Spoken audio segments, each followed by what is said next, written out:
자, 우리 에스겔서 볼 텐데요. 에스겔이 활동했던 시대를 좀 보면 에스겔은 남유다가 멸망할 때 선지자잖아요. 그런데 1차 바벨론 포로 끌려온 사람이 다니엘이었고, 그래서 다니엘이 여호야김 4년에 끌려와서 왕궁에서 사역을 해요. 박사들의 어른으로서.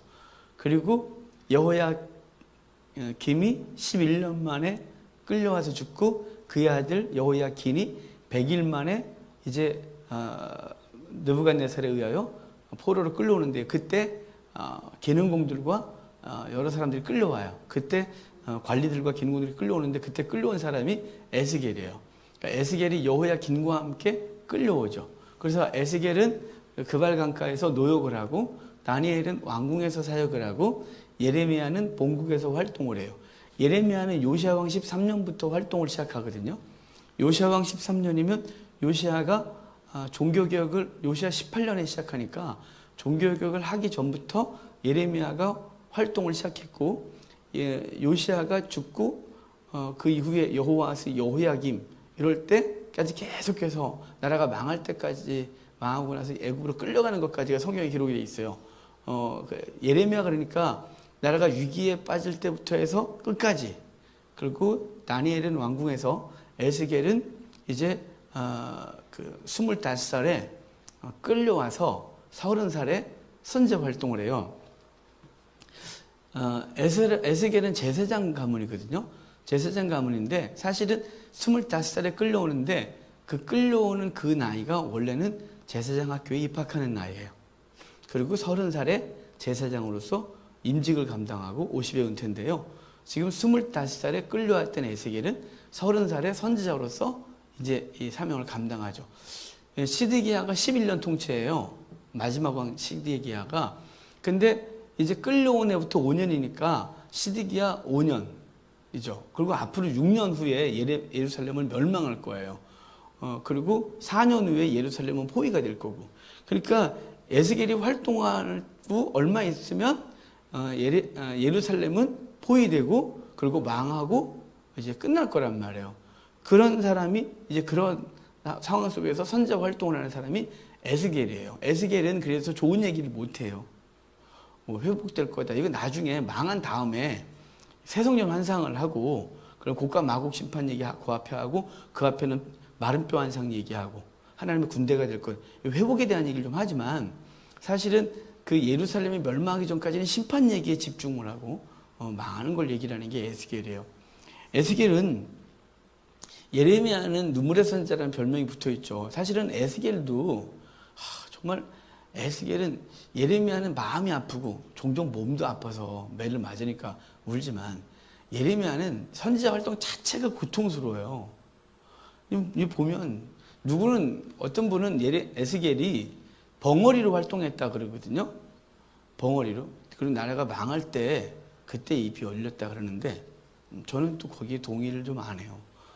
중요한 건 에스겔이 막 혀도 마비되는 현상도 있었고, 막 몸을 묶고 자고, 그 다음에 그 소똥으로 음식을 버먹고, 그리고 음식도 아주 피낙하게 먹고, 그리고 행동으로 메시지를 증거해야 되다 보니까 에스겔은 굉장히 고통스러워요. 저는 선지자 중에 제일 힘들게 한 사람이 누구냐 그러면 에스겔을. 그러니까 저는 하나님이 에스겔을 선택하지 않은 걸 정말 감사하는 사람이에요. 저한테 그런 거 시키면 정말 힘들 것 같거든요. 근데 한번 돌아보면 이 땅의 사역자들도 에스겔처럼 그렇게 똑같은 건 겪지 않지만 나름 환난을 겪으면서 사역을 감당하는 것 같아요. 하여간 에스겔은 굉장히 고통스럽게 활동을 해요. 에스겔서는 구조가 이래요. 이걸 안 했군요, 또. 구조가 48장으로 되어 있는데요. 24장씩 잘려요. 24장으로 잘리는데, 24장씩 자르는데 그 잘리는 기준이 주전 586년이에요. 그러니까 24장에 성전이 파괴돼요. 예루살렘이 함락당하고. 그러고 나서 25장부터는 이제 열방을 향하여 니들도 망해 이것들아. 그렇게 하면서 우리는 회복될 거야 라고 예언하는 게 에스겔서예요. 그러니까 1장부터 24장까지는 유다와 예루살렘에 대한 심판을 예언하고 있고, 25장부터 마지막 장까지는 이스라엘 열방 심판과 그 다음에 유다는 회복될 것에 대한 얘기를 해주는 얘기가 25장부터 48장이니까 48장이 24장씩 딱딱 짜놓아져요. 너무 감사하게. 그리고 이제 그러다 보니까 뒤에 24장은 할 얘기가 그렇게 많지 않아요. 새성전 환상이 반을 뚝 잡고 있고요. 열방 심판예언이 대부분을 가지고 있고 이스라엘 회복 예언이 잠깐 중간에 좀 있어요. 그 얘기 좀 하면 되고요. 앞부분은 다 메시지들이 아주 충실하죠. 충만한데 그 많은 사건 얘기들을 우리가 좀 에스겔서를 처음부터 보면서 보도록 할 거예요. 그러니까 예레미야는 본국에서, 에스겔은 포로지에서, 그리고 대상이 똑같아요. 대상은 유다와 심판 예언이에요. 그러니까 예레미야와 에스겔은 대상이 같고 시대가 같아요. 그러면 내용이 같겠죠. 그렇죠? 지금 A라는 사람을 두고 A라는 사람 문제를 우리가 잘 아는데 제가 얘기하는 거, 권사님 얘기하는 거, 집사님 얘기하는 거, 뭐 전사님 얘기하는 게 다 다를 일은 없겠죠. 그 사람이 A라는 사람이 좀 갖고 있는 삶의 문제를 우리가 잘 알고 그 다음에 개선책도 잘 알고 있다면 얘기가 거의 비슷하죠. 표현 방식이 다를 뿐이에요. 그러니까 예레미야와 에스겔은 표현 방식이 다르지 내용은 거의 같아요. 같은 시대, 같은 대상을 쳐서 예언하거든요. 그러니까 우리가 예레미야만 봤으니까 에스겔을 보면서 제가 예레미야와 어느 부분이 비슷한지를 또 이렇게 보여드리면서 가겠습니다. 1절 보세요. 1장 1절. 30째 해, 넷째 달, 초닷새. 그러죠? 30째 해라는 건 자기 나이 30째 해예요. 그러니까 참 이게 기준이 그죠? 내 나이 30째 이래 써야 돼요. 그래 우리가 안 헷갈리는데 이게 이제 무조건 30째 해. 그러니까 30째 해가 또 뭐냐 이랬는데 에스겔 30살에 이제 하나님께서 그를 부르세요. 2절에 보면 여호야긴 왕이 사로잡힌 지 5년 그 달 초닷새. 그러니까 에스겔은 25살에 잡혀와서 30살에 선지자 활동을 하는 거예요. 우리 30살에 임직을 한 사람이 꽤 되죠. 창세기에 요셉이 30살에 총리가 되고요. 다윗이 30살에 왕위에 올라요. 그리고 제사장들이 30살에 임직을 감당하고요. 에스겔이 30살에 사명 감당하고요. 예수님이 30살에 이 땅에서 이 대속적인 사명을 감당하기 시작하는 애가 30살이에요. 그러니까 30살이 굉장히 중요해요. 완숙한 나이인 거죠. 하여간 그렇게 30살에 하나님께서 부르시는데 그 제사장 에스겔을 부르시는데 그 에스겔의 환상 좀 볼까요? 에스겔이 본 그 환상이 이래요. 에스겔서 1장을 누가 좋아하냐면요. 우리 교회가 좋아하는 것보다 이단이 좋아요. 라일리언 무브먼트라고 들어보셨어요?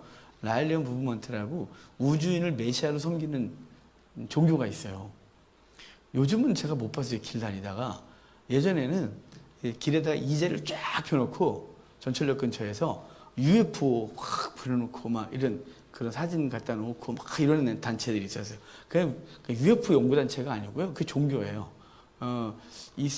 우리가 지금 세계 역사들을 보면서 미스테리한 것들은 걔네들 다 우주인이 했다 그래요. 저기 뭐 잉카 제국 그런데 그 다음에 뭐 공중에서 온 그림 나오는 그 동네, 그 다음에 피라미드 이런 것들 다 고대 어떻게 그런 거 하느냐. 그래서 그걸 다 우주인이 했다는데요. 그 우주인이 메시아예요. 그래서 그러다 보니까 이 에스겔서 1장을 보면 마치 UFO 같이 해요. 잘 그리면.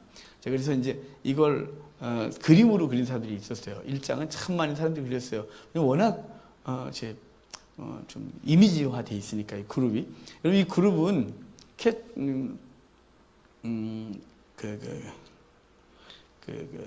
천사예요.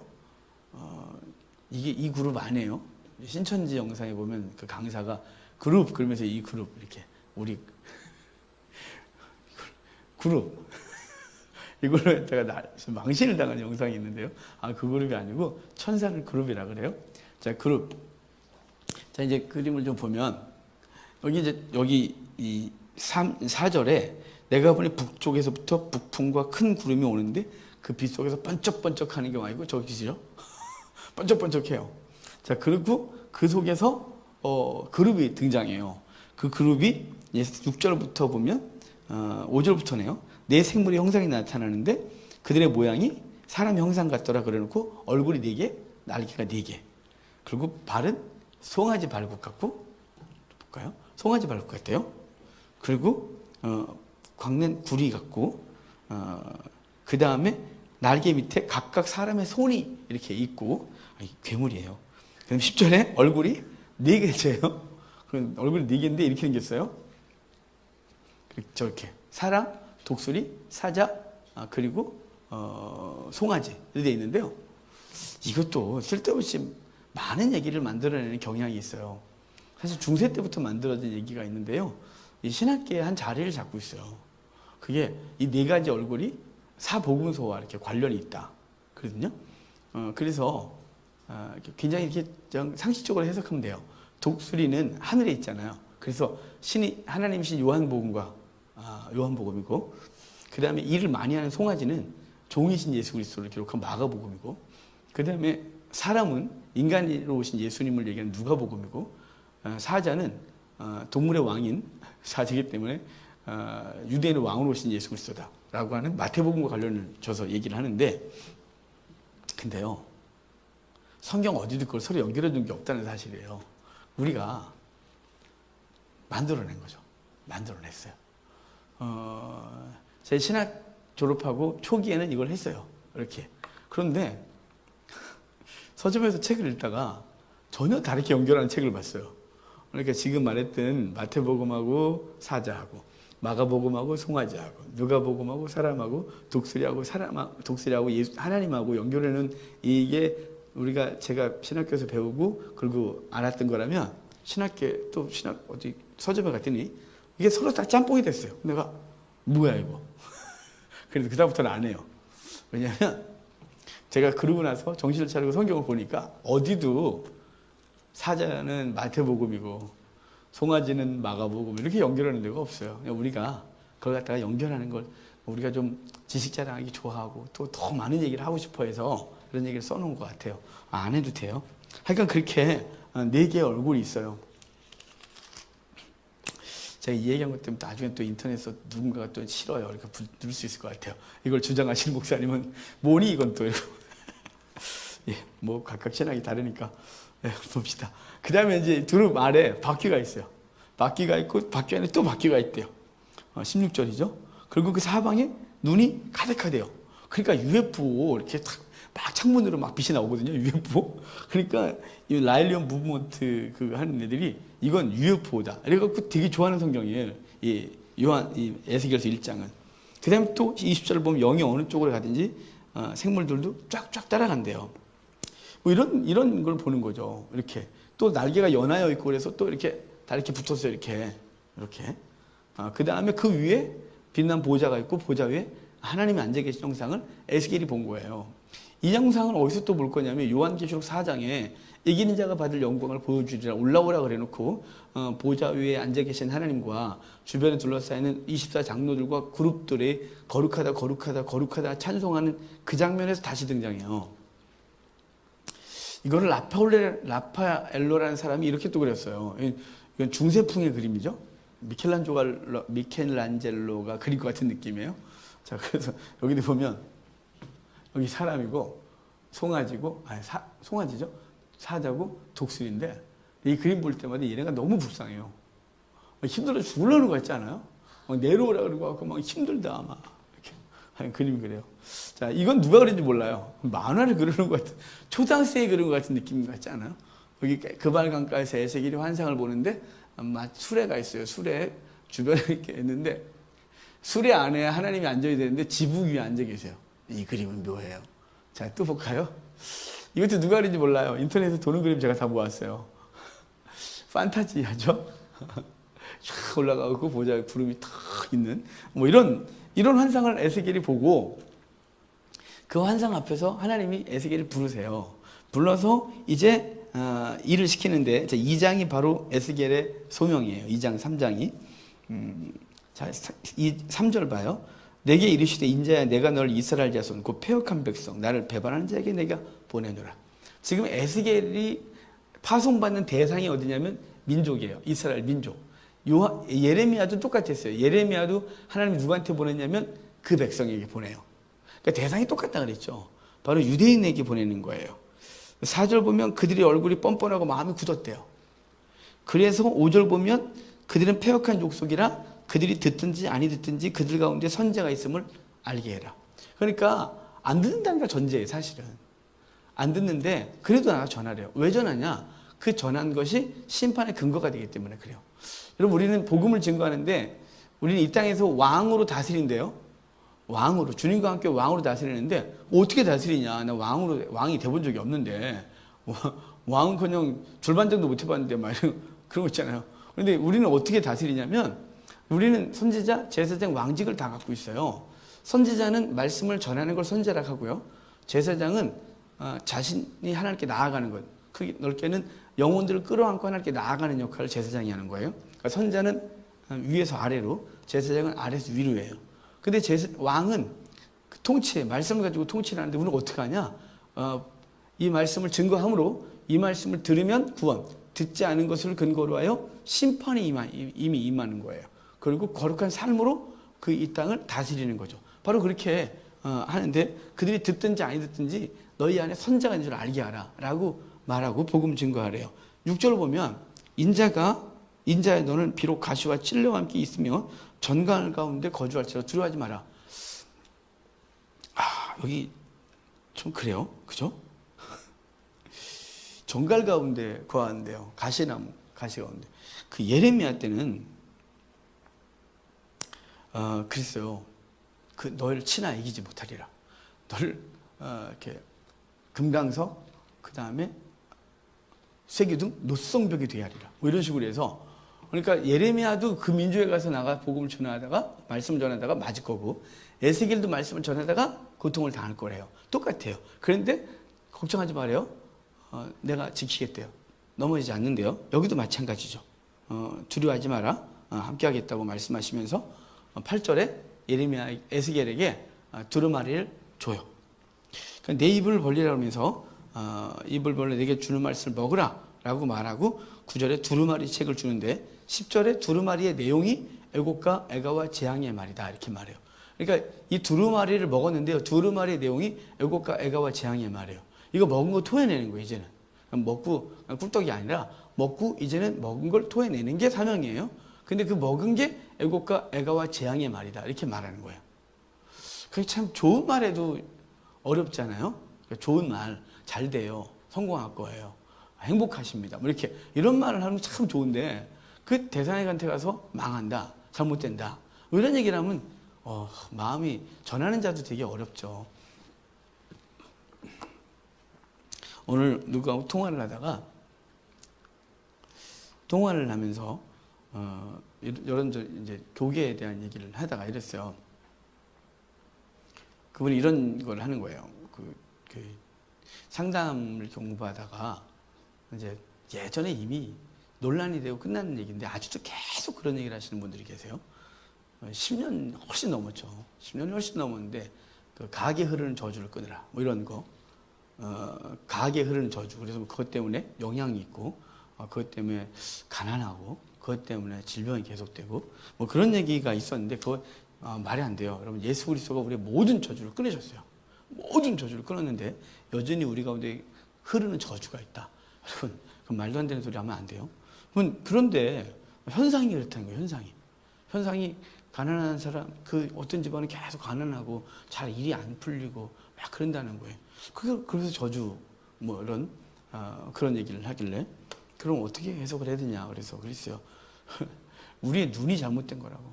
여러분, 뭐냐면 우리 이런 논리를 갖고 있는 거 아세요? 신앙생활 잘하면 복 받을 거라는 논리요. 신앙생활 이만큼 하면 이만큼 형통할 거라는 논리를 갖고 있어요. 그러니까 이게 안 따라오면 신앙생활 내가 뭐 잘못했나 이게 자꾸 더 쌓는 거예요. 더 교회에서 열심을 내는 거죠. 헌금도 열심히 하고 봉사도 더 열심히 하고 기도도 더 열심히 해요. 근데 희한하게 이게 따라오질 않아요. 그러면 이게 안 따라오니까 이해가 안 되잖아요. 왜냐면 우리 논리는 신앙생활 이만큼 하면 이만큼 복 받고 이만큼 하면 이만큼 복 받고가 우리가 그동안 갖고 있었던 세속적인 가치관이에요. 성경은 그렇게 말한 적이 없어요. 이만큼 신앙생활 잘하면 이만큼 복 받고 이만큼 하면 이만큼 복 받고가 없어요. 어디 그런 게 있어요? 없어요. 없고 도리어 신앙생활 이 모든 것들이 우리에게 어떻든지 간에 우리가 하나님을 경외하는 것으로 가르쳐 주는 거거든요. 근데 이게 같이 가야 되니까 이 논리가 해결이 안 되는 거예요. 그러니까 자꾸만 저주가 어떻고 집안에 뭐 어떤 분위기가 있고 이런 영향에 대한 것을 자꾸 핑계를 대는 거죠. 아니요. 여러분, 가난하면 저주받은 건가요? 자, 그럼 우리 한국교회 목사님들 80%는 다 저주받았어요.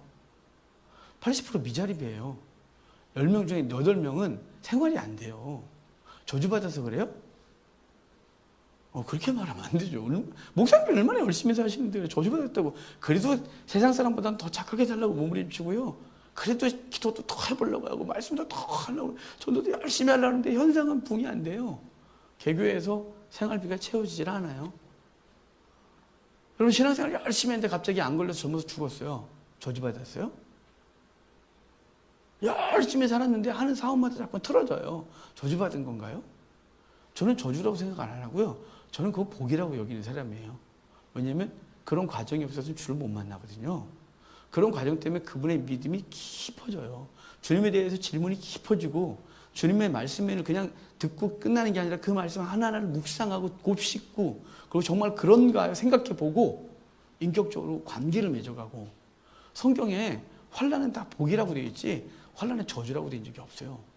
여기 이제 심판에 대한 얘기를 할 때는 그들을 심판하는 게 심판이 아니라 이스라엘 백성을 심판할 때는 그들을 교훈하여 다시 하나님의 백성을 만들기 위한 과정 가운데 들어가 있는 거예요. 그러니까 그게 복인 거죠.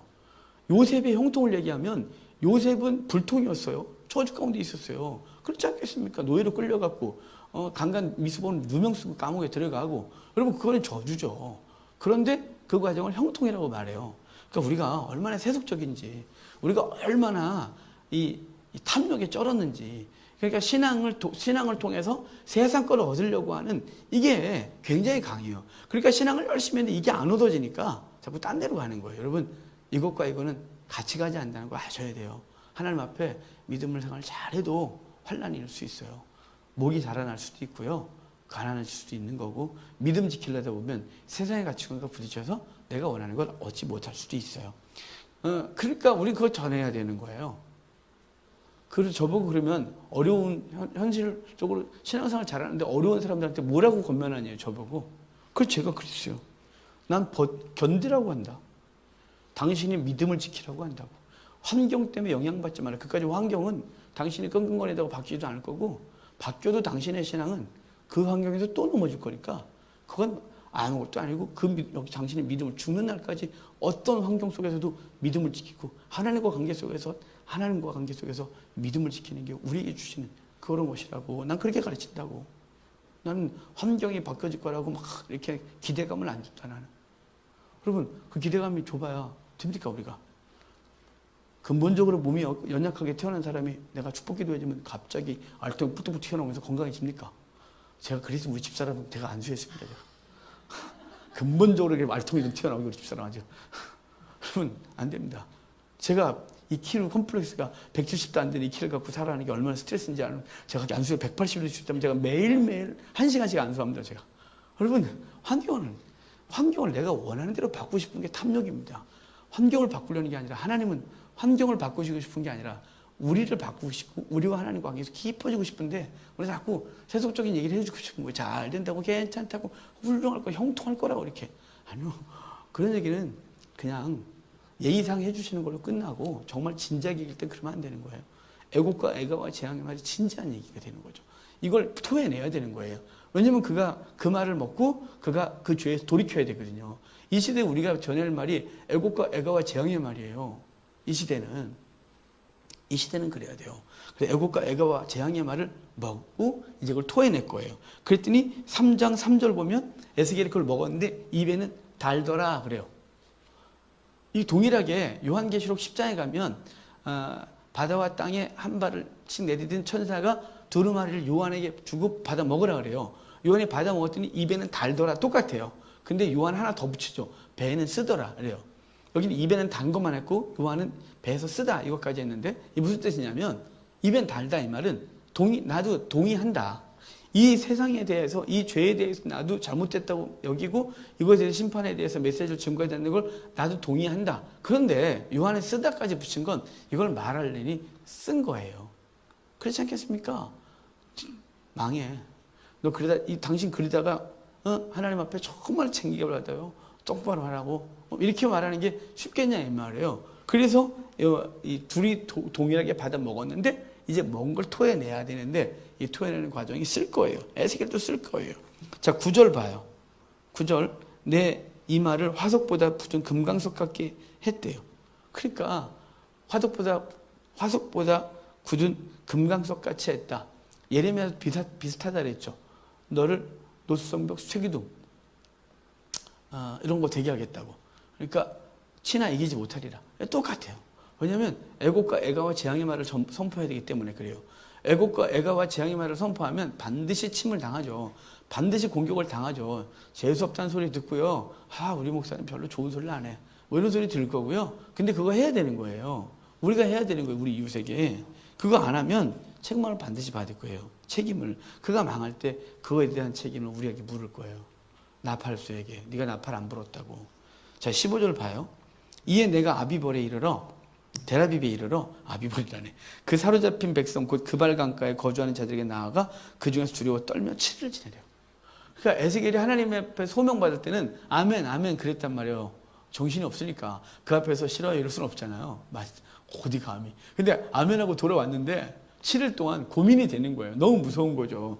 생각해봐요. 내가 선지자가 될 수 있나? 내가 지금 애곡과 애가와 재앙을 그들에게 말해야 되나?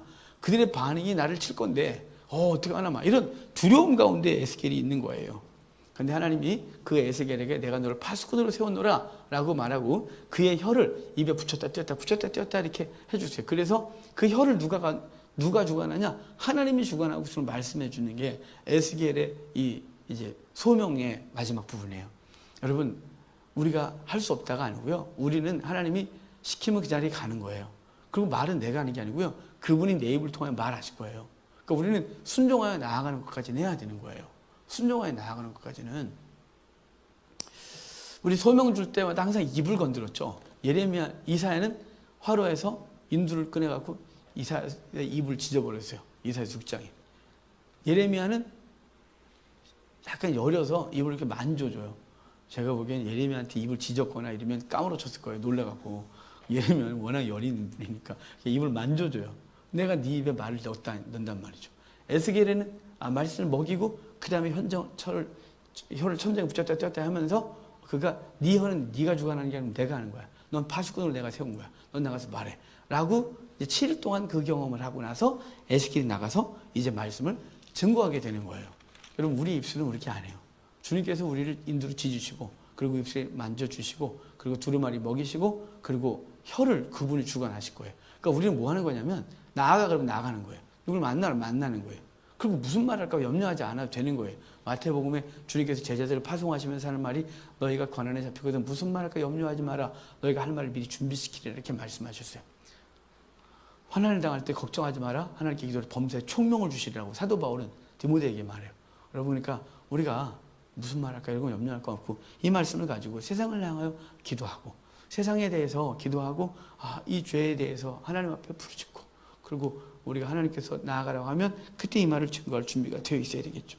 한 27절까지가 그렇게 하고 4장부터 오면 에스겔의 이제 행동을 통하여 소명을 주시는데 이래요. 에스겔에게 하나님이 너는 토판을 줘서 그래 이렇게 보도블록 같은 거예요. 여기다가 예루살렘을 그리래요. 그래놓고 토성을 쌓으래요. 이렇게 토성을 쌓고요.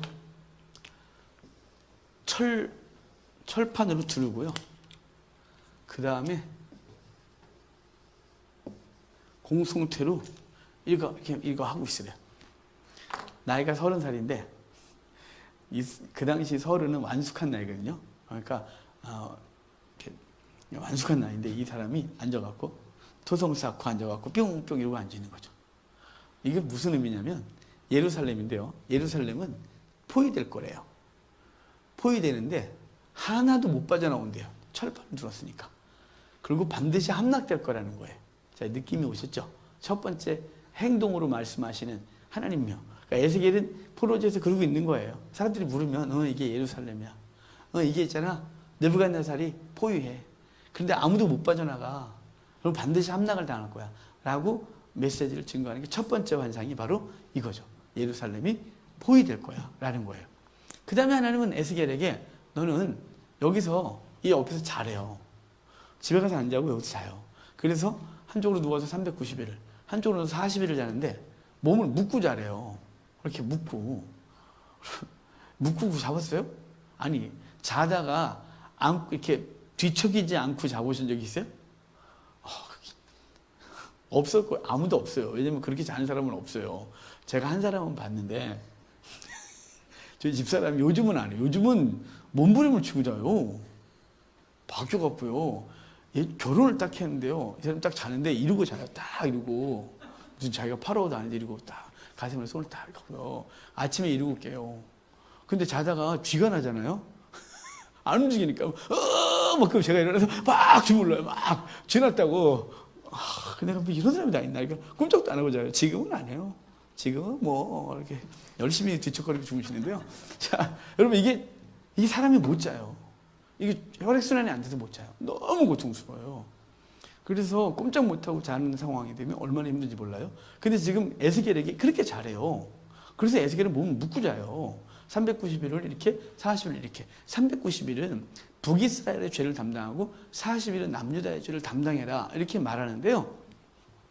왜 옆에서 이렇게 묶고 자냐면 너희가 이렇게 포위가 되면 지금 네가 이렇게 행동이 부자유스럽잖아요. 어떻게 할 수 없는 상황이 되는 것처럼 네 행동이 이 안에서 그렇게 될 거라는 거예요. 이스라엘 사람들이 행동이 부자유스럽고 하고 싶은 것도 못하고 나가고 싶은 데도 못 가고 가고 싶은 데도 못 가고 뭐 이렇게 못하고 이곳에 이렇게 포위가 될 거라고 꽁짝 묶인 것처럼 그렇게 불편하게 될 것이라고 얘기를 해주는 게 두 번째 환상이에요.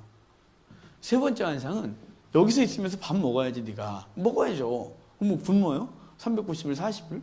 그러니까 밥을 해먹는데 여기 온갖 곡물을 다 갖고 와서 그래 먹으래요. 9절에 보면 너는 밀과 보리와 콩과 팥과 조와 귀리를 가져다가 그릇에 담고 이렇게 누워있는 여기서 사는 동안 구워 먹으래요. 뭘로 구워 먹냐면 인분으로 구워 먹으래요. 사람 똥으로. 그러니까 여기 우리가 여기 그래도 웰빙이네 또 그러지 마세요. 우리야 이런 걸로 하는 곡물빵은 웰빙이라고 먹어요. 건강이 좋으니까 하도 영양이 좋아서 다이어트 음식으로 좋은데 얘네들이 이건 사료용이에요. 사료 얘네가. 그러니까 제일 좋은 빵이 밀빵, 그다음에 보리빵, 그리고 이런 걸로 그냥 막 대충 해서 해 먹는 거예요. 근데 이 거친 걸 먹는데 뭘로 하라냐면 소똥으로 먹으래. 아니 인분으로 해 먹으래. 그러니까 에스겔이 그동안 내가 처음으로 아니요 이렇게 말해요. 그러니까 에스겔도 용기를 냈어요. 이렇게 말하는 거예요. 나 어릴 때부터 부정한 걸 먹어본 적이 없는데 나에게 어떻게 이 사람 똥으로 구워 먹으라 그러냐. 내가 못하겠다. 그랬더니 하나님이 양보하마. 그럼 소똥으로 해라. 그래서 소똥으로 구워 먹어요. 소똥이나 사람 똥이나 유대인들은 다 부정해요. 이 유대인들에게 있어서는 이 피조물에게서 흘러나온 건 다 부정해요.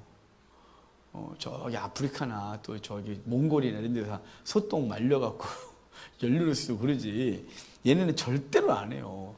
이 심하게는 원래는 이 사람 똥은 사람이 똥을 쌀 때 원래 저기 똥 싼다니까 이상한데요. 광야에 있을 때는 배가 아프면 광야에 삽 들고 나가서 땅 파고 싸고 덮고 왔어요. 이거 노출도 시키지 않았어요. 부정했기 때문에. 그 정도로 그랬는데 이걸 먹으래요. 왜 이렇게 시키냐면 너희가 지금 다시 하면 이게 포위될 거래요. 포위되면 그 안에서 행동이 부자유스럽게 될 거래요. 그럼 그 안에서 음식을 먹는데 부정한 음식을 먹게 될 거라는 거예요. 이미 사건이 있었어요. 이들에게. 예전에 사마리아가 아람에게 포위됐을 때 그때 나귀머리와 합분태를 비싸게 먹었거든요. 거기다가 심지어는 자기 자식을 잡아먹는 일이 벌어졌어요. 그 나귀머리가 부정하고 자기 자식을 인간을 먹는 것처럼 부정한 게 없으니까 그 부정한 짓을 했었다 이거죠. 여기서 너희들도 그런 일을 겪을 거라고 이야기를 해주는 거예요. 논리가. 지금 논리가 하나씩 해결이 되고 있죠. 포위될 것이고 행동이 부자유스러울 거고 음식을 부정하게 먹을 거예요. 근데 음식이 부정한 정도가 아니라 음식이 아주 열악해져요. 자, 10절에 보실래요? 4장 10절. 너는 음식물을 달아서 하루 20세겔씩 때를 따라 먹고. 여러분 20세겔이 몇 그램이냐면 220g이에요. 느낌이 안 오죠, 근데 지금. 220g이 얼만큼이지? 여러분 참 고마운 게 여러분 우리는 요새 생수병이 딱 있어서 생수병이 2리터예요. 220리터면요. 그거 10분의 1이에요. 2리터가 이만하잖아요. 그래도 이만하네요. 그럼 10분의 1을 해볼까요? 요만큼. 이거 양분도 별로 없고 이거 웰빙이잖아요. 칼로리도 낮은 거.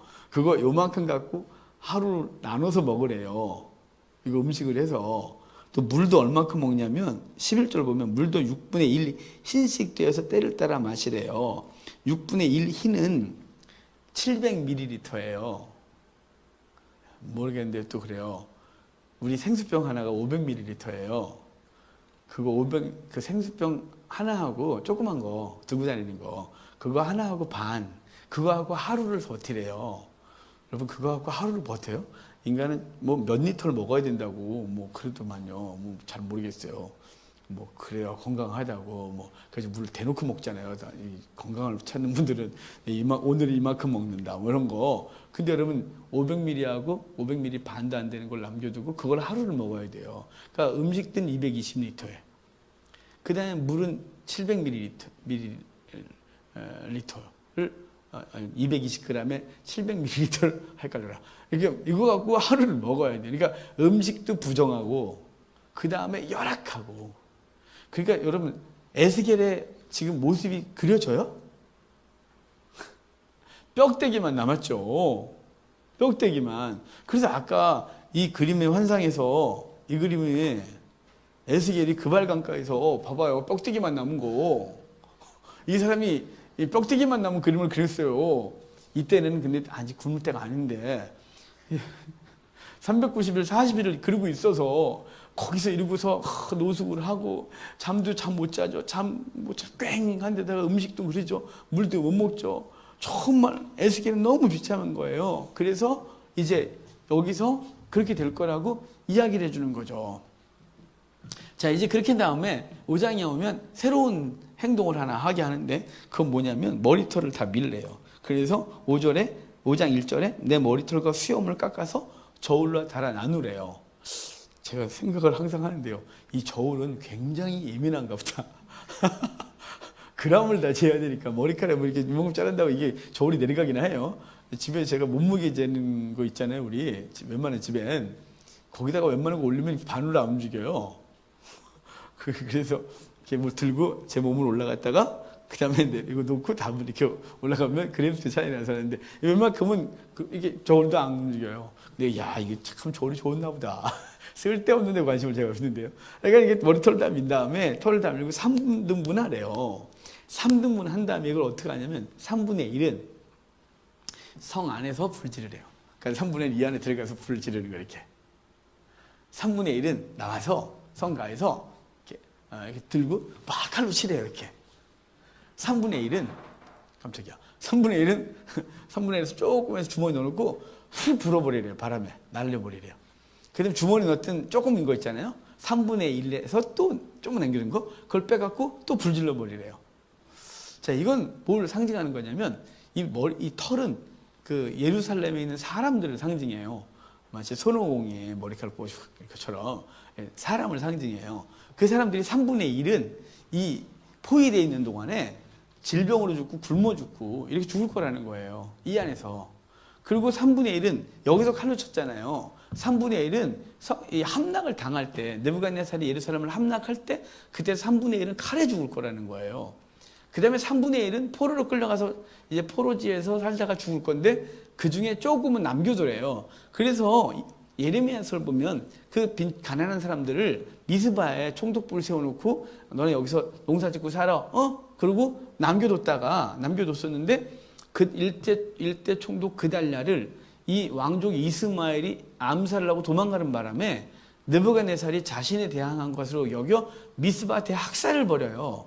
그 조금 주머니 넣어놨던 거 그거 끄집어서 불지른 건 바로 미스바한테 학살을 당할 걸 말하는 거예요. 그래서 유다 땅에 아무도 남지 않게 될 걸 말씀하는 얘기가 이 털 환상이에요. 털을 뽑아서 행동으로 보여주는 거죠. 지금 이해가 되시나요? 자, 이렇게 그러니까 여기서 이거 하고 포위될 것이고 행동이 부자연스러워질 거고 그다음에 먹는 것이 열악해질 뿐만 아니라 부정한 걸 먹을 거고 그리고 이 결과적으로는 3분의 1은 성 안에서 굶어 죽고 병들어 죽고 3분의 1은 이렇게 성이 함락될 때 칼에 죽고 3분의 1은 끌려와서 죽는데 그중에 조금은 남겨뒀었는데 걔네도 대학살을 당해 죽을 거라고 얘기를 해주는 거예요. 그런데 이걸 이제 해야 되는데 에스겔이 이 말을 하는데 여러분 이게 느낌이 안 올 때가 있어요. 에스겔이 이걸 말해야 되는데 에스겔 입장에서 보면 하나님이 너무 심하게 한다는 느낌이 들 수가 있어요. 생각해 보면 자, 요시아가 종교교육을 하면서 모든 신전들과 이방 신전들을 다 불태우고 이방 제사장들 다 죽이고 성전 깨끗하게 하고 예배를 성전 제사를 활성화시켜서 예루살렘에서 제사가 활성화됐어요. 요시아 때. 요시아가 죽고 나서도 어찌됐거나 이스라엘은 예루살렘에서 예배를 잘 드렸어요. 망하기 직전까지 잘 드렸어요. 예배를 잘 드리는데 에스겔이 25살에 끌려올 때까지는 우리가 이렇게 망할 일이 없는데 이런 느낌이 있잖아요.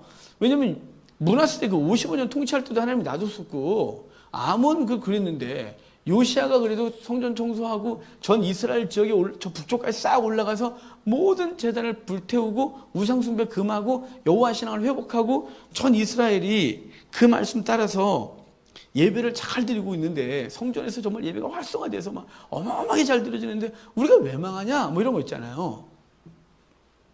그래서 이 사람들은 이스라엘 사람들이 망하기 전까지 무슨 생각이냐면 우리는 안 망한다. 성전에 여호와 계시니 안 망한다 였어요. 여러분 제가 그랬잖아요. 누군가가 종교개혁 이후에 제일 타락한 게 한국교회라고 그랬다고. 그럼 우리 한국교회가 사람들이 생각하기를 우리는 굉장히 괜찮다고 생각하는 경향이 있어요. 아무 생각 없으면. 왜냐하면 세계에서 제일 큰 교회가 우리나라에 10대 교회가 몇 개가 있고, 선교사를 몇 번째로 보내고 있고, 예배당이 화려하게 잘 지어지고 있고, 막 이러고 있거든요. 그러니까 우리 안 망한다예요. 여러분, 착각이에요, 착각. 우리는 다 껍데기만 남아있어요. 우리 한국교회는 정말 하나님을 경외하는 사람이 의외로 많지 않아요. 의외로 안 많아요. 여러분, 지금 이스라엘이나 지금 이스라엘이 망할 때나 우리 한국교회나 지금 너무 비슷해요. 껍데기가 화려한데 껍데기가 화려하니까 우리는 우리는 망하지 않는다. 우리는 하나님의 심판 가운데 있지 않다. 이거예요. 이때도 그랬어요. 근데 그러니까 에스겔도 당연히 25살에 잡혀왔는데 뭘 알아요. 또 젊은이들 뭘 알긴 다 안다 그러지만 여러분 겉에 보이는 이 신앙은 그 어느 때보다 활성화되어 있었어요. 요시아 때가.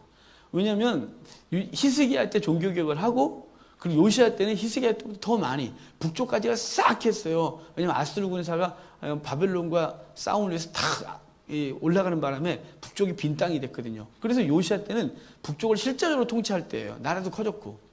그런데 왜 망하냐 우리가. 이렇게 예배 잘 드리는데 라고 생각했단 말이에요. 근데 하나님은 그들을 칠 거예요.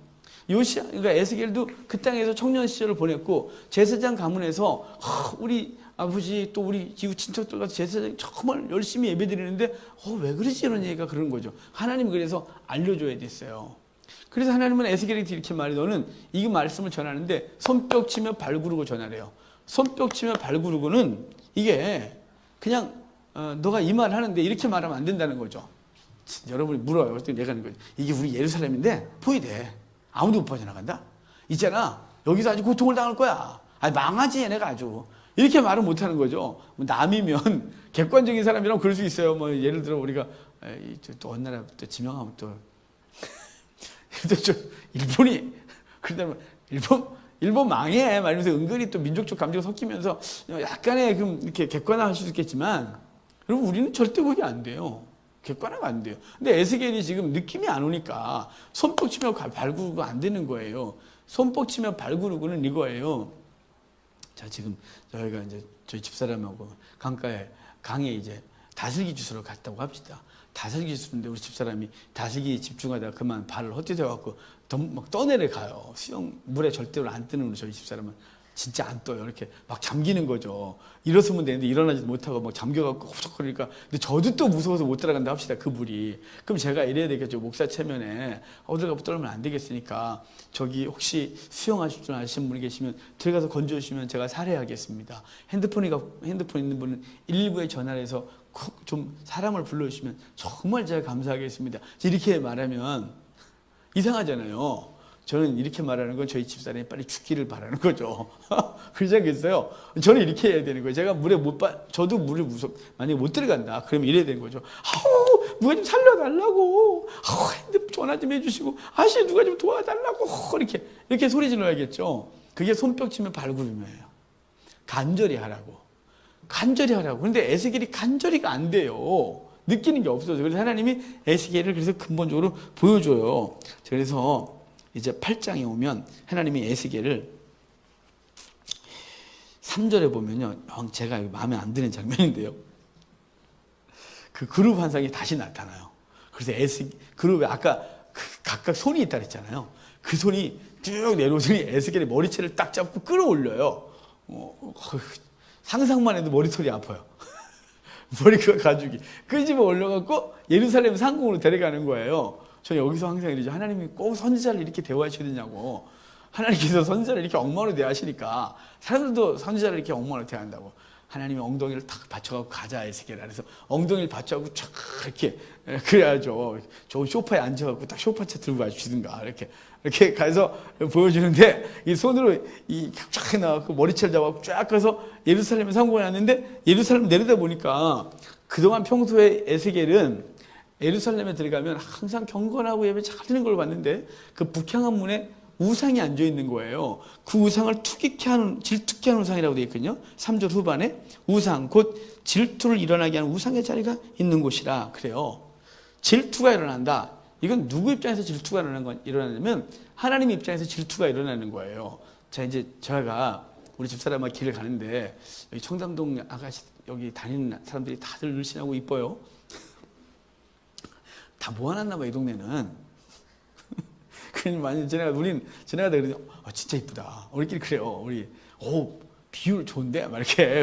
우리 집사람이, 그쵸, 막 이렇게. 근데 만약에 제가 그걸 넘어서서 제가 막 그 사람만 자주 지나가는 아가씨가 있으면 맨날 정신을 못 차리고 집에 가서 맨날 그 아가씨 얘기만 하고 이러면 우리 집사람이 맨 처음에는 동조를 해줬다가 뭐니? 막 이러면서 승질나지 않겠어요. 아니, 저 입장 바꿔서 또 반대로 하면 마찬가지죠. 이 동네 가끔 연예인 여기 편의점 와서 연예인들 와서 앉아갖고 먹고 그러는데 멋있는 남자를 봤다고 이제 그다음부터 맨날 집에서 그 사람하고 인터넷 검색해서 그 사람 사진 보고 그 사람 TV 나오고 그러면 제가 맨 처음에 남자가 봐도 멋있다 이랬다가 우리 정말 그 남자가 봐도 멋있어. 그리고 저희 집사람이 진짜 여자보다 이뻐. 그리고 지나가요. 근데 만약에 그걸 좀 넘어서서 이상한 짓을 하면 서로 질투가 일어나는 거죠. 그죠? 지금 하나님을 질투하게 한다는 게 뭐냐면요. 원래 하나님하고 이스라엘하고 사랑하는 관계예요. 둘이만 봐야 되는 거예요. 주님은 이스라엘 보고 이스라엘 하나님만 보고 서로 좋아서 죽는 거예요. 그런데 어느 날 요 사이에 어떤 데만 딱 끼는 거죠. 우상이 딱 껴갖고 이 이스라엘이 하나님은 신랑 이스라엘은 신부인데 이 신부가 자꾸 이놈 보는 거예요.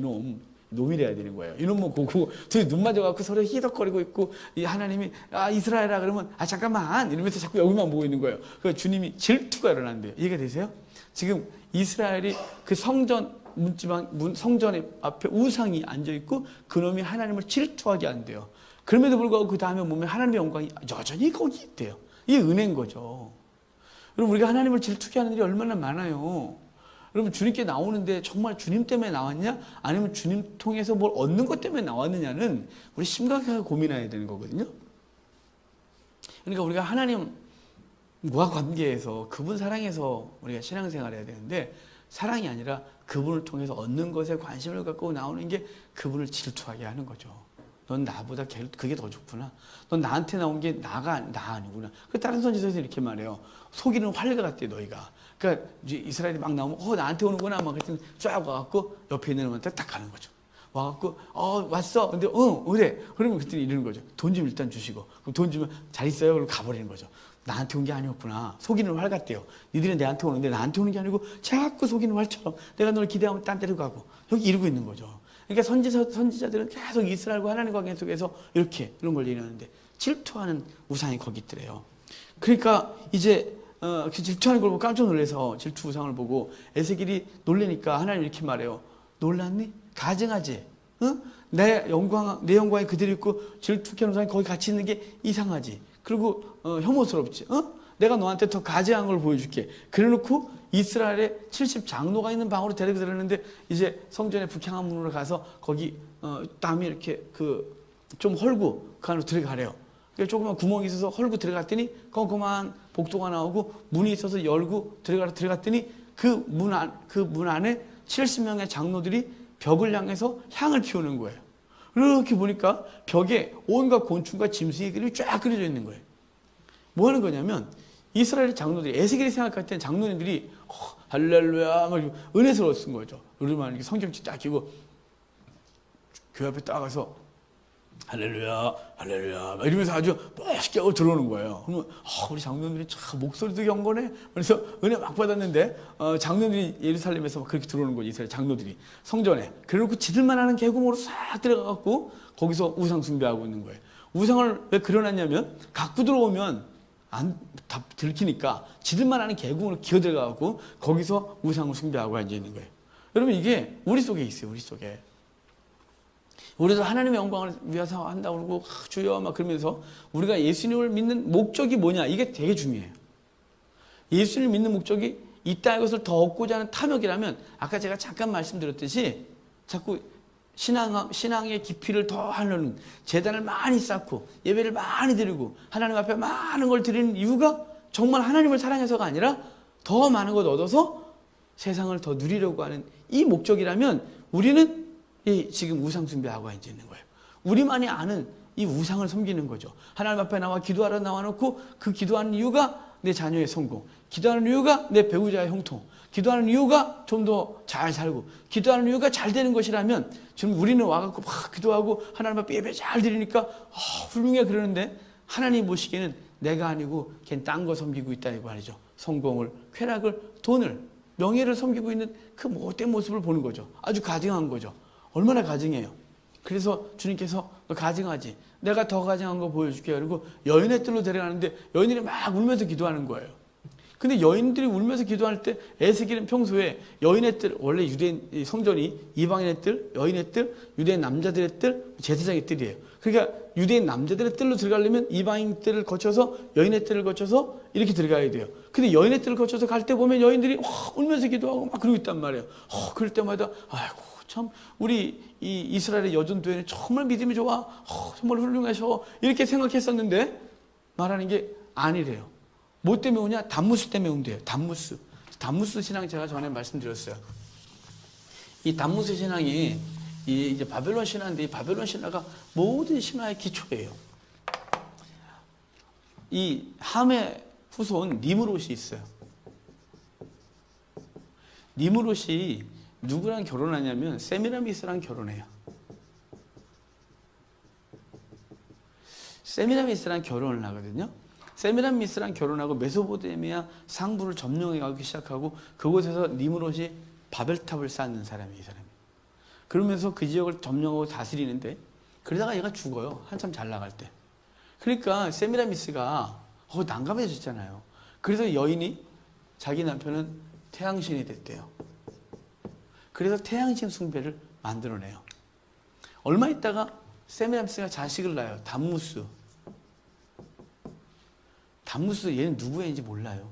근데 그 여인이 이렇게 말해요. 자기 남편의 환생이래요. 환생. 그래서 환생설이 생겨요. 그리고 자기 남편이 환생했으니까 결혼을 하죠. 남편이니까. 조부가 이상해요. 얘가. 근데 얘가 또 40에 죽어요. 이 세미라미스는 남자 복이 없는 거예요. 그러니까. 40살에 멧돼지한테 받쳐 죽어요. 멧돼지한테 받쳐 죽는데요. 그러니까 또 여인이 뭐라고 말하냐면 얘는 지하세계로 내려갔대요. 그래서 이 6개월 동안 얘가 지하로 내려가면 이 식물이 싹 마르는 거예요. 그러니까 건기가 된 거죠. 건기 때 식물이 싹 마르거든요. 못 자라요. 그러니까 이게 얘가 지하세계에 들어가는 거죠. 근데 이제 우기가 될 때 봄이 되면 얘가 올라와야 이제 비를 내리고 싹이 나고 뭐 이러면서 열매를 거두게 될 거예요. 그러니까 얘를 위해서 40일 동안 여인들에게 애곡을 하는 기간을 갖게 했어요. 그러면 40일 동안 단무술에서 울면 단무술가 그 울음소리를 듣고 이렇게 올라와서 이제 비를 내리고 그리고 싹을 틔우고 열매를 맺게 하는 일을 하는 거예요. 이 단무술은 풍요의 신인 거죠. 풍요의 신. 이 단무스 신화에서 더 생기는 건 세미라미스도 지는 여신으로 나중에 이제 돼요. 왜냐면 신의 아내, 신의 엄마니까. 그리고 단무스, 이 세미라미스가 아들을 안고 있는 이렇게 모자신 숭배가 생겨요. 그러니까 여신 숭배, 모자신 숭배, 그 다음에 환생설, 태양신 숭배, 이게 다 여기서 나와요. 그러니까 이스라엘 여인들이 여인의 뜰에서 막 기도를 하는데 단무술에서 운대요. 단무술에서 우는 건 뭐냐면요, 풍요 때문에 운다는 거예요. 그러니까 여인들이 막 운 건 돈 때문에 운 거예요. 남편 잘 되고 자녀들 잘 되라고, 오직 그것밖에 없는 거예요. 여러분, 예전에 기도원 가면 여인들이 그렇게 많았어요. 요즘은 뭐 기도원 몇 군데만 좀 사람이 있고 나머지는 거의 없어요. 근데 그 기도하는 걸 이렇게 보면 기도 내용이 대부분 뭐 남편, 자식, 돈, 건강 이런 거밖에 없어요. 하나님의 나라 때문에 울고 우리 교회가 부흥이 안 돼요 주여 이것 때문에 울고 이런 사람은 별로 없단 말이죠. 지금도 마찬가지예요. 지금도 주의 나라 때문에 우는 사람이 없어요. 한국 교회 때문에 우는 여전들을 제가 본 적이 별로 없어요. 그걸 위해서 기도하지 않으면 꼭 그렇게 기도를 해야 되냐 이렇게 생각하는 사람이 너무 많고, 오직 기도할 때가 뭐 때문에 나오냐면 이제 돈, 남편, 자녀 이런 것 때문에 나오는 거예요. 지금 우리 한국교회 지금 100일 기도하는 기간인 거 아세요? 수험생을 위한 100일 기도? 정말 공부 안 하는 애는 100일 기도해도 떨어져요. 그 100일 기도를 정말 어디서 생겼는지 성경에도 없는 걸 갖다가, 그게 단무수예요. 그게 단무수를 세우고 거예요. 그러니까 오직 그런 것만, 그거 없으면 기도 안 해요. 그게 풍요롭게 되면 더 이상 기도할 이유를 못 느껴요. 그래서 한국교회가 기도도 죽었고 다 죽은 거예요. 단무수를 세우고 거죠. 깜짝 놀랐어요.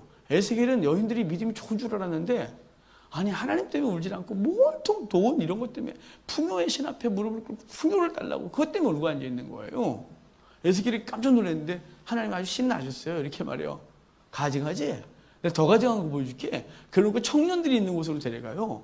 청년들 25명이 있는데 그 사람들이 이 성전을 등지고 태양을 바라보고 우는 거예요. 갑자기 25명이 24명 같죠? 8장 16절 25명이에요. 왜 갑자기 24명인가? 이럴 때가 있어요. 제 숫자가 약해서. 하여간 젊은 청년들이 25명이 성전을 등지고 태양을 향하여 경배한대요. 이들이 원래 이스라엘은 동쪽으로 성전 문이 열려 있어요. 그러면 사람이 동쪽에서부터 서쪽으로 들어가서 제단에서 하나님 앞에 예배하고 동쪽으로 나가는 거예요. 그러니까 경배의 대상이 서쪽에 있어요. 이해가 되세요? 우리 동쪽에 있는 것 같지만 동쪽에 문이 있을 뿐이에요. 그래서 이렇게 들어와서 서쪽에서 예배하고 그러가는 거예요. 근데 지금 청년들이 성전을 등지고, 여호와의 성전을 등지고 동쪽 태양을 향하여 경배하고 있는 거예요. 그러니까 태양신 숭배를 하고 있는 거죠. 근데 태양신 숭배를 얼마나 경건하게 하냐면 나뭇잎으로 코를 가렸대요. 나뭇잎으로 코를 가렸다는 게 뭐냐면, 그 당시 사람들은 인간의 호흡도 부정하다고 여겨 신 앞에서 호흡을 마음대로 하는 걸 허락하지 않았어요. 호흡을 조심했던 거죠. 근데 조심한다고 이게 호흡이 안 됩니까? 숨을 쉬어야지. 자연에서 나오지 않겠어요? 그러니까 이 숨소리가 신에게 갈까봐 나뭇잎을 가렸어요. 나뭇잎으로 이렇게 코를 가리고 숨소리도 조심스럽게 그 태양신 앞에서 자기를 이렇게 조아리고 있는 자세를 말하는 게, 지금 심지어는 나뭇잎으로 코를 가렸다 이렇게 말하는 거예요. 여러분, 그러니까 그 당시 청년들도 성공, 이 시대도 교회 나오는 청년들의 주 목적이 하나님이 없고 즐겁고 재밌고 성공 때문에 나오는 경향이 있다 이 말이에요. 여러분, 뭐 오늘도 이제 누구하고 얘기를 하다가 청년 큰 교회로 가는 문제를 얘기를 하다가 큰 교회 가야죠, 뭐. 그래서 우리 교회 청년이 별로 없어요.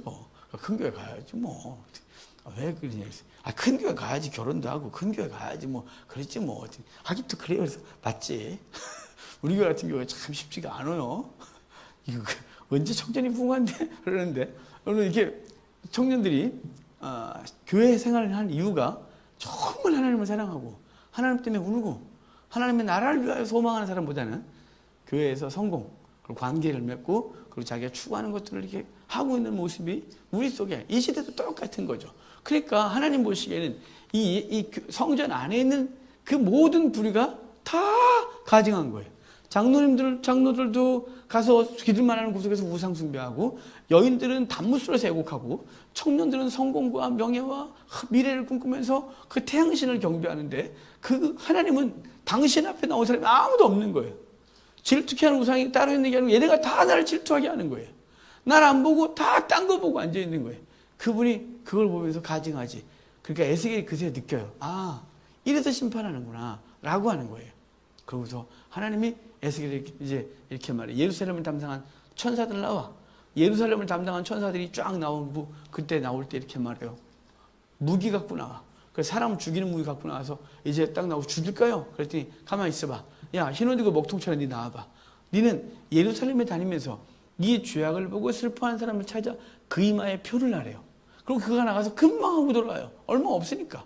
됐대요. 그러니까 이제 시작하래요. 그 이마에 표인 사람을 빼고 성전 문지방부터 어린아이부터 노인에 이르기까지 그 이마에 표 건 사람 다 죽이라 그래서 이제 심판이 진행됨을 말하는 거고, 끝난 이후에 바로 그 여호와의 영광이 여기 성전에 있었는데 그가 떠올라서 이제 그룹 위로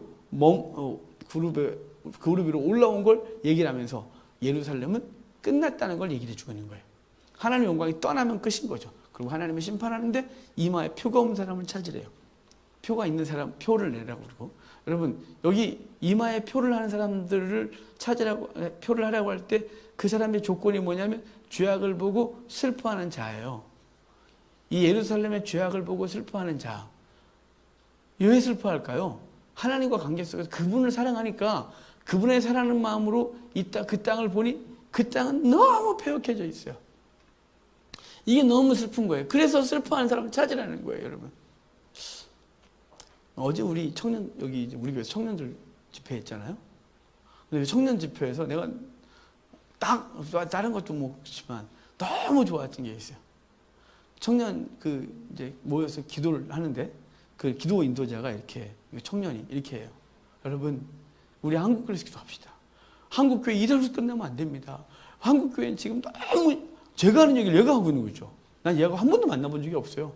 저 처음 봤어요. 어제 그 기도 인도자를 처음 만났는데 그 친구가 그런 내용을 막 안타깝게 막 이러면서, 근데 알고 보니까 그 친구 아버지가 목사를 하더라고요. 근데 걔가 그런 기도 제목을 내놓는데 제가 한편으로는 이쁘고 그리고 고맙고, 이 시대 청년이 한국교회를 보는 눈이 있어 저 안타까움으로 기도하자고 막 이러는데 울먹울먹하면서 그 기도 제목을 내놓는 거예요. 저런 애가 아직 있구나. 20대에 저런 애가 아직 있구나. 이것 때문에 제가 어제 굉장히 은혜 받았어요. 그 친구 때문에. 다른 내용들도 다 좋았지만 그 친구 때문에 은혜 많이 받았어요. 그 기도 제목 내놓는 것 때문에 저런 친구가 아직 있구나.